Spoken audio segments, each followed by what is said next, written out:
Well, what do you know? You turn around, look twice, and another year goes by.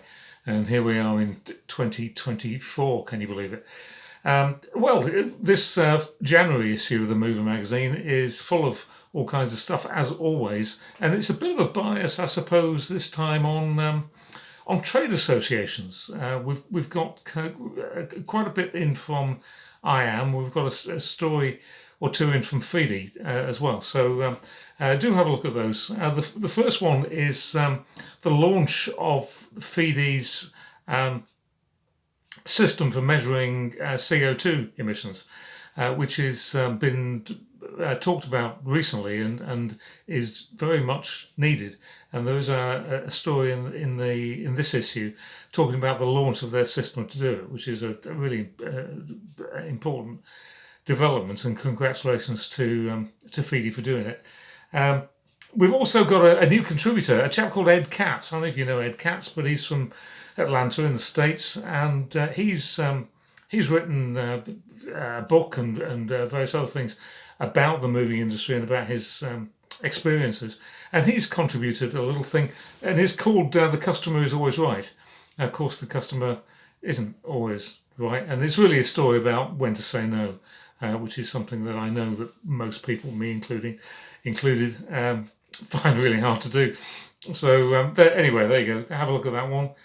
We've got a story from Brazil, from Renata Lima in Brazil, about the costs of moving from their shipping costs, from their particularly terminal handling charges and things like that are pretty exorbitant. We've got a story from IAM about the new IIRS system, which is the IAM issue resolution system, and it's a way of sorting out conflicts between companies when they don't pay each other, fundamentally. But there's an interview that I've done with Morgana Summers, who runs it for IAM, and explains all about it. So do have a look at that one. We've got a report on the Movers and Stores show, which was back in November, and I went along to that, and as did many other people, and it was very well attended and a pretty good show, I thought. So take a look at that. We've got another story from IAM, which is an interview that I did with Matthew Odick, who has recently started working with IAM, and it's his job to promote the organisation in Europe and Africa, I believe.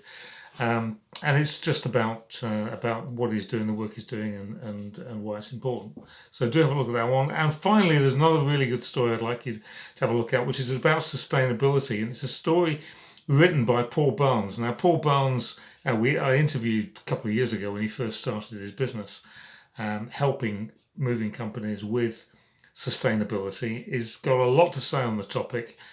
He's very well versed in it, as you might imagine.